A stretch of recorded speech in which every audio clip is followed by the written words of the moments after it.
In this video, I am going to share something that I stumbled onto with people that might be interested. I know a lot of the electronics repair community likes to use the Keg DeoxIT product.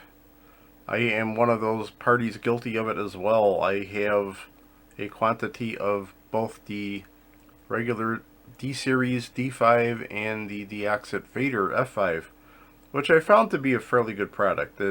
I have no complaints. It does the job on anything I've tried to use it on. The only issue is, as many people have pointed out, the sprayers on these are just absolutely terrible as far as trying to control the product. They leak at the joint here. They end up leaking where the can attaches to the sprayer as well, and it has such a large, it has a pretty large output on the nozzle. I don't know if I can get the focus on that or not, but it's, and the nozzle itself is just kind of a large diameter, where it's, for one, it's inconvenient for use. For two, there is quite a waste of product if sometimes, especially if sometimes you just want to use a small quantity to get to a small switch assembly or a control where you don't really see the need to flood the area with things. So a lot of people know that these sprayers are just uncontrollable. They waste a lot of product and are probably great for sales of the product, and Keg is probably very happy with the fact that they have such a fine method of dispensing the product. And I haven't tried the pump can, but I've seen people use that, and I can't say I'd be a big fan of trying to use it as well. But going through things, I was, you go through your consumables for doing work, and one of the consumables I ran across having an empty of was something that most people in the hobby or technicians have handy. It is a can of the duster. This is a little bit older one, and I was wondering if by any chance that this might fit that fairly well.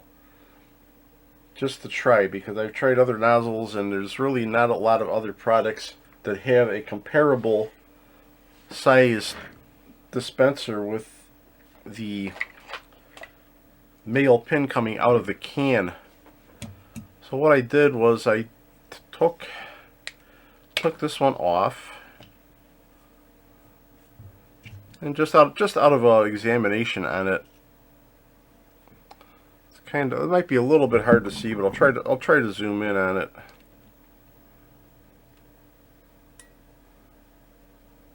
This just seems to have a larger open void where the pin from the can actually seats in this, and it really probably one of the main reason it leaks. And Keg's got the option of going to the people that manufacture their add-ons to it. In this case, there's no company branding on this. It's probably a farmed out item. If not, they're probably paying for it. And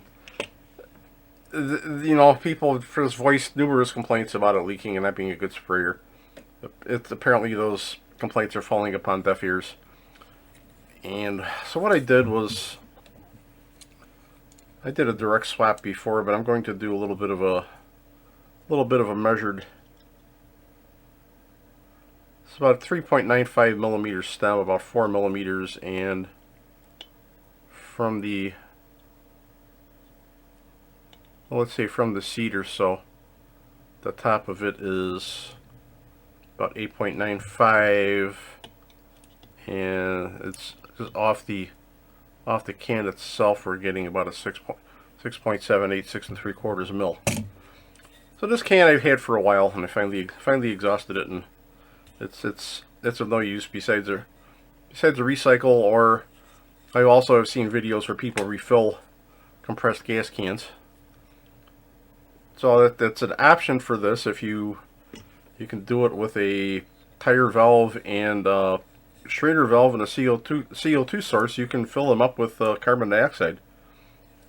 and they would pretty well serve about the same purpose, because although these were a tetrafluoroethane, liquid carbon dioxide is fairly cold, and using it as a duster or a free spray would probably work very well.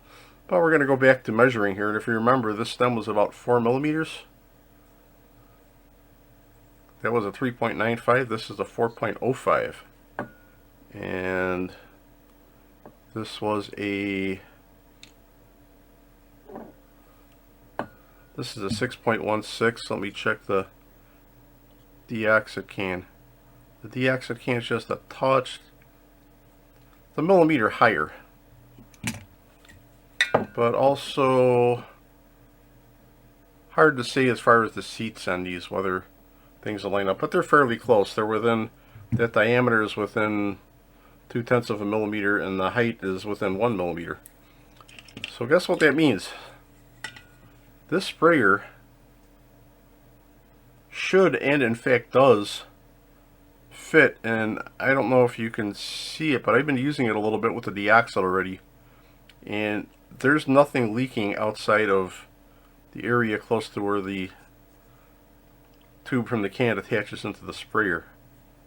And just gonna pop it right on, and with a little squeeze, a very controlled amount of product comes out with no leaking. It's absolutely wonderful.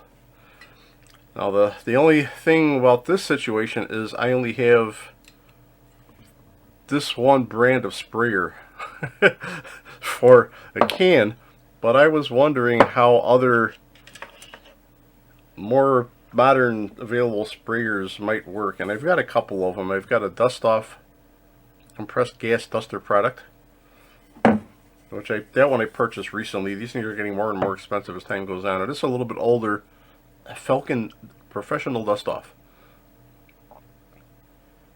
I was wondering, the tops on these are a bit different. They are that extended sides, but I'm figuring there's nothing about it that it can't be cut with a pair of scissors. So first off, this can's almost exhausted. I'm going to modify it. I'm sure I can still use this thing to evacuate the rest of the can, but in the meantime, I'm going to try to pry this nozzle off without puncturing the can.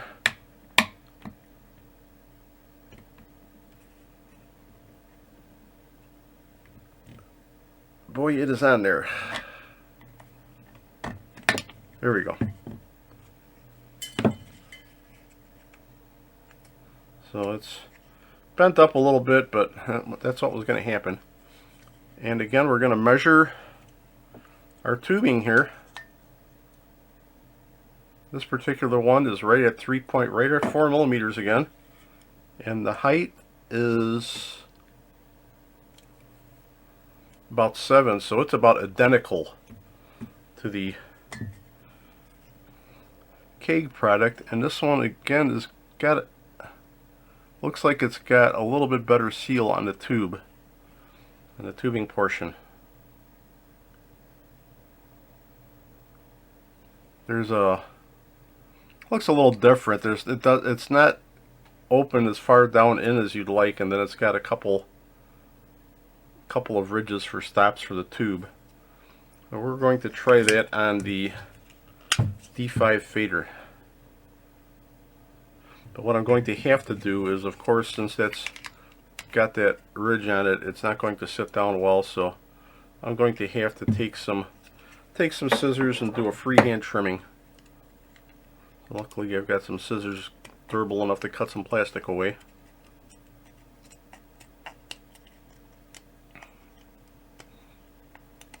I've got one other can to check just to see if this is going to be a prevalent substitute over multi-brands of compressed air cans. So in this case, I got it cut about flush to the bottom of that. It should work fairly well. I'm going to hold the tube. What I'm going to do is hold the tube and And if you hear, it's got a pretty tight seal because there's nothing coming out of it.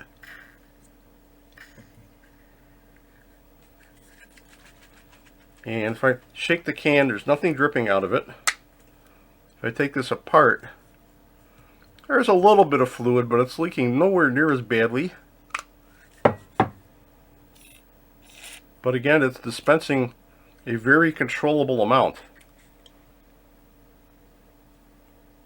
And the only other thing would be to listen to it, which I am off camera, to see if it's leaking out any of the propellant in the can. And it doesn't seem to be. So that hopefully is a good solution. And I've got one. I'm going to check this other can here. I'm just going to take the top off it. I'm not going to cut the ridge. If it has the same measurements on it, I'm going to figure that it's probably an acceptable substitution as well. These cans are pretty thin aluminum, and you either want to make sure they're empty, or if you're really feeling the need to take the top off of one, please be careful, because if you puncture this can, it's going to evacuate its contents and very quickly. It's going to make things a little difficult for you for a while until you get your, who knows what it'll do. If it'll get in your eyes, clean up, if it'll mess up your work area.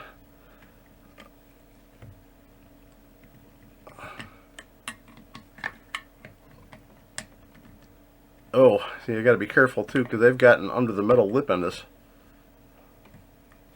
I didn't want to do that.